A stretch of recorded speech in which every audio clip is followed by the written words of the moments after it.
काश्मीर आणि देशाचा उर्वरित भाग यांना रेल्वेने जोडण्याचं स्वप्न आता 19 एप्रिलला प्रत्यक्षात होणार आहे।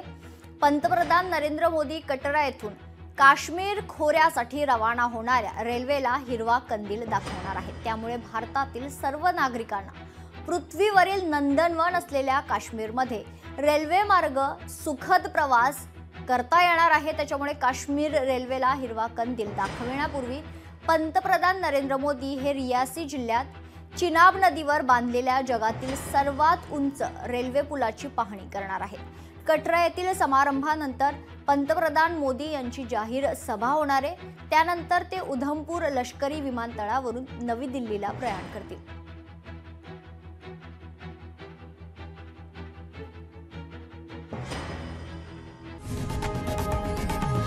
लोकशाही मराठी ऐका, पहा, जागरूक रहा।